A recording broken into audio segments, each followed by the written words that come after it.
জলপাইগুড়ি শহরের শ্রী বৈকুণ্ঠনাথ পিঞ্জরাপোল গোশালায় রবিবার এক ঐতিহাসিক পদক্ষেপ। সূচনা হলো অটোমেটিক মিল্ক প্যাকেটিং মেশিনের।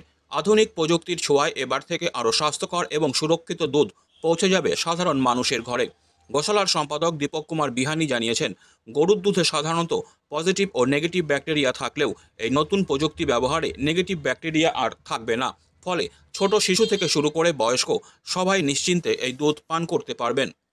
বর্তমানে গোশালায় 240 থেকে 260টি গরু রয়েছে, যার মধ্যে প্রতিদিন 40 থেকে 50টি গরু থেকে প্রায় 260 লিটার দুধ সংগ্রহ করা হয়। সেই দুধই দিনবাজারের ছোট গোশালা থেকে সরাসরি বিতরণ করা হয় শহরের বিভিন্ন প্রান্তে। স্বাস্থ্য সচেতন নাগরিকদের জন্য এই উদ্যোগ নিঃসন্দেহে একটি বড় প্রাপ্তি। প্রযুক্তির সাহায্যে আরও নিরাপদ ও পরিশ্রুত খাদ্য সরবরাহের লক্ষ্যে গোশালার এই পদক্ষেপকে স্বাগত জানাচ্ছে স্থানীয় বাসিন্দারাও।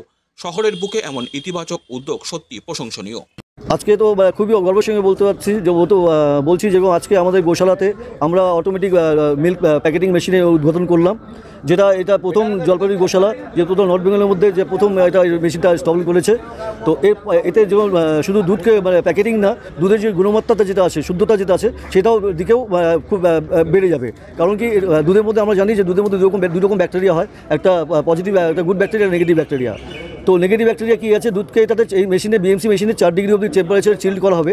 তাতে কী হয়, দুধের মধ্যে যে নেগেটিভ ব্যাকটেরিয়া, সেই নেগেটিভ ব্যাকটেরিয়াগুলো মরে যাবে, থাকতে পারবে না। 4 ডিগ্রি অবধি সে থাকতে পারে না, তো গুড ব্যাকটেরিয়া থাকবে। তাতে কি দুধের শুদ্ধতা, দুধের গুণমাত্রা মানটা আরও বেড়ে যায়। সেটা ছোটো বাচ্চা থেকে শুরু করে বয়স্ক লোকের সবার জন্য খুবই পুষ্টিকর হবে এবং স্বাস্থ্যকর হবে।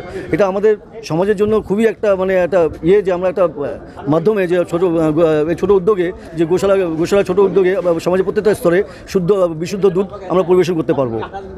এগুলো যে আমাদের যখন দুধ দেওয়া হয়, সেগুলো আমাদের সবার একটা মান্থলি একটা লিস্ট আছে, যারা আমাদের নিয়ে নেয় তারা আগাম আমাদের লিস্টে টোকন দেওয়া হয়। সেই টোকনের ভিত্তিতে আমাদের ছোটো গোশালা, যে দিনবাজার ছোটো গোশালা আছে, ওখান থেকে এগুলো বিতরণ করা হয়। কতগুলো গরু রয়েছে বা দুধ কী ব্যাপার? এখন আমাদের যেমন 240 থেকে 260 গরু আছে, বাছুর সব মিলিয়ে। তার মধ্যে 45 থেকে 50টা গরু দুধ দেয়।